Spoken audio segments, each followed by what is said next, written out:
Welcome to Guhan trading view Tamil.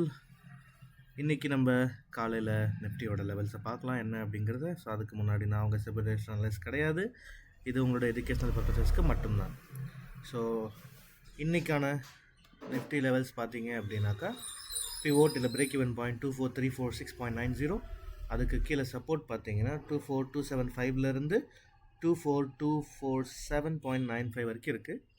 மேலே resistance zone பார்த்தீங்கன்னா 24396.80லேருந்து 24428.6, மேக்ஸ் 24435.95. ஸோ இதுதான் break even point, resistance zone, support zone. So இதை உங்களுடைய ட்ரேடிங்க்கு எப்படி ரெஃபர் பண்ணிக்கிறதுன்னு பண்ணிக்கோங்க. இதே மாதிரி உங்களுக்கு வேறு ஏதாச்சும் ஒரு ஸ்ட்ராட்டஜியோ இல்லை ஒரு இண்டிகேட்டரையோ பேக் டெஸ்ட் பண்ணணும்னு நினச்சிங்கன்னா கமெண்ட்டில் சொல்லுங்கள், நம்ம அதை பேக் டெஸ்ட் பண்ணி வீடியோஸ் போஸ்ட் பண்ணுறோம். ஸோ இதே பர்டிகுலர் லெவல்ஸ் எப்படி ஒர்க் ஆகிருக்கு அப்படிங்கிறத நம்ம லாஸ்ட் 15 டேஸ் செக் பண்ணி வீடியோஸ் போட்டிருக்கோம். அதே மாதிரி இன்றைக்கி ஈவினிங் மார்க்கெட் முடிஞ்சதுக்கப்புறம் மறுபடியும் இந்த லெவல்ஸ் எப்படி ஒர்க் ஆகிருக்கு அப்படிங்கிறத செக் பண்ணி பாஸ் ஆஃப் ஆகலாங்கிற ஒரு வீடியோவை போஸ்ட் பண்ணலாம். Okay, until then by.